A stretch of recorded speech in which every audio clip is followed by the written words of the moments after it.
BJP ನೇತೃತ್ವದ ಕೇಂದ್ರ ಸರ್ಕಾರ ನಕಲಿ ಮತದಾರರನ್ನ ಮತಪಟ್ಟಿಯಲ್ಲಿ ಸೇರಿಸಿ ಮತಗಳ್ಳತನವನ್ನು ಮಾಡಿ ಈ ರಾಷ್ಟ್ರದ ಸಂವಿಧಾನಕ್ಕೆ ಅಪಚಾರವನ್ನು ಮಾಡಿ ಅಧಿಕಾರವನ್ನು ಹಿಡಿಬೇಕು ಅಂತ ಒಂದೇ ಉದ್ದೇಶದಿಂದ ಈ ದುಷ್ಕೃತ್ಯವನ್ನು ಮಾಡಿದ್ದಾರೆ.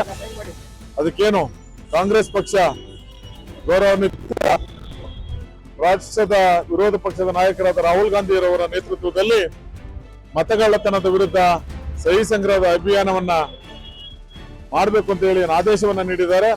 ಅದಕ್ಕೆ ಪೂರಕವಾಗಿ ಇವತ್ತು ರಾಜರಾಜೇಶ್ವರಿ ನಗರ ವಿಧಾನಸಭಾ ಕ್ಷೇತ್ರದ ನಮ್ಮ ಲಗ್ಗೆರೆ ಬ್ಲಾಕ್ನ ಯುವ ಕಾಂಗ್ರೆಸ್ ಸಮಿತಿಯ ವತಿಯಿಂದ ಸಾರ್ವಜನಿಕರಲ್ಲಿ ಅರಿವನ್ನು ಮೂಡಿಸಿ ಈ ಮತಗಳ್ಳತನದ ವಿರುದ್ಧ ಸಹಿ ಸಂಗ್ರಹದ ಅಭಿಯಾನವನ್ನ ಮಾಡ್ತಾ ಇದ್ದೇವೆ.